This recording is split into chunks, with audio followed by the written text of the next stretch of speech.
On the one hand, you want to mandate not only electric cars, but industrial-scale backup batteries for wind and solar farms, all in the name of saving the planet. Yet on the other hand, you want to radically restrict mining, also in the name of saving the planet. Well, you can't do both. You've been moderately successful at mandating electric cars. California bureaucrats have just imposed such a mandate on Californians over the next decade. About 3% of vehicle sales are now electric, so congratulations, only 97% more to go.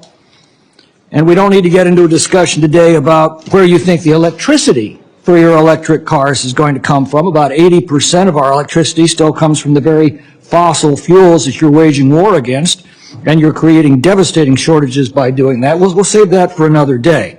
But let's just look at the mining requirements. In order to meet your electric car mandates, specifically a 6-fold increase in demand over the next decade, we're going to need 384 additional graphite, lithium, nickel, and cobalt mines by 2035, according to industry forecasts.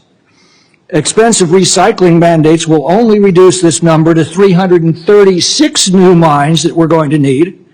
In fact, according to the International Energy Agency, an electric car requires 6 times the mineral inputs of a comparable internal combustion vehicle, 6 times the mining to produce a comparable car. And of course, copper is a critical component in this technology, and copper is what you're trying to shut down in the matter before us today. If it is your contention that the mining required to produce electric cars is a threat to the environment, then you are also admitting that the electric cars that require it are a threat to the environment.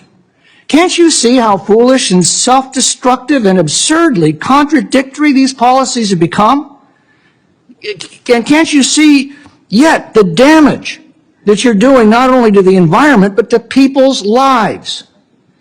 As you make it harder and harder to mine the components to meet your mandates, the expense of those materials rises dramatically. We're already seeing that at the gas pump and in our utility bills. And it's not just electricity, it's everything these minerals could be used for if they were more efficiently applied.